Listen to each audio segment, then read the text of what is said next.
Well, after Peter Dutton's so-called surprise attack on gambling advertising during sports matches, the coalition has written to TV broadcasters who object to the bans, offering tax cuts.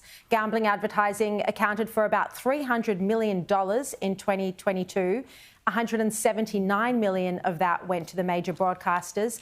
Here was the Prime Minister today. We are concerned about gambling ads, and that's why I find them frankly annoying, as do, I think, most people who are trying to watch the footy. If only they were in government sometime in the last decade, Mr. Speaker.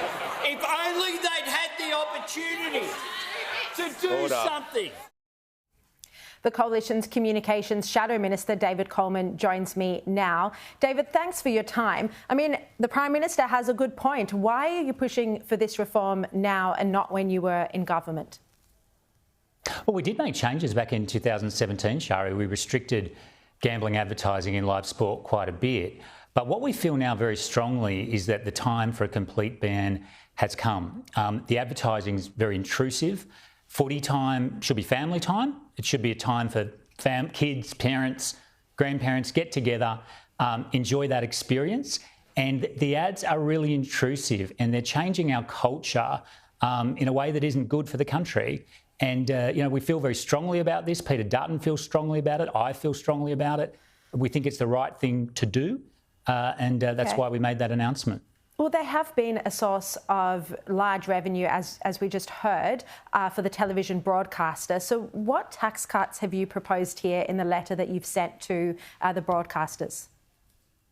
Yeah, there's a number of other policy areas that we're proposing that we would put in place in government. We would abolish the commercial broadcasting tax, which is an outdated tax. We would continue with Foxtel's underrepresented sports program, which this government has axed, which supports women's sports and other underrepresented sports. We also think there's an opportunity for reform of broadcast spectrum in Australia, which could be a very good thing for the Australian community. So there's a range of things there, but the key point really is it's just wrong that there are so many gambling ads during live sport, and we want it to stop, and that's what we would do. Look, I want to ask you about the NBN and internet coverage. The NBN is still failing a lot of people in internet coverage, particularly in regional areas. We've seen that Elon Musk's Starlink now, well, they claim that they've got about 120,000 customers. Do you think the NBN's going to end up being a very expensive white elephant? Sharri, the NBN is getting absolutely smashed by Elon Musk. The NBN lost 4,000 customers last week, and in the last 3 weeks, it's lost 8,000 customers.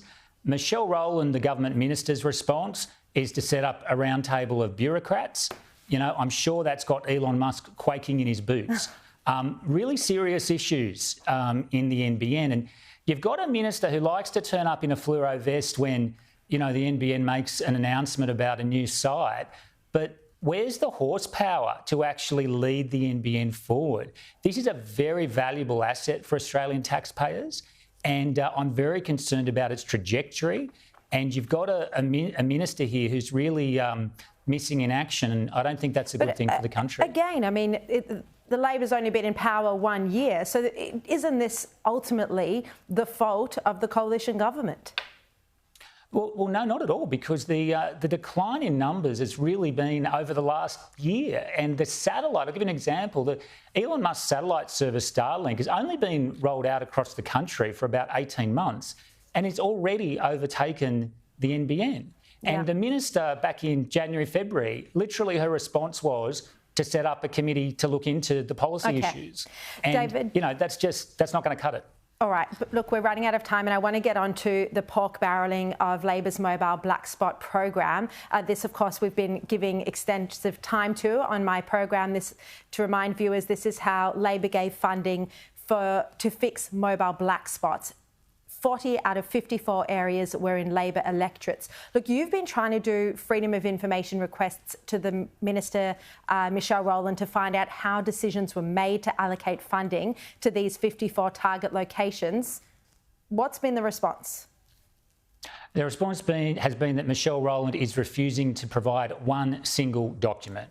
And, you know, she's obviously worried about this. She doesn't want us to get our hands on those documents. And she should be worried because the government's conduct in this matter is appalling. Now, the Auditor General has said he sees merit in a potential inquiry here. We'll get confirmation of that in the first week in July. And it's very important that full inquiry occurs because, you know, this is dodgy.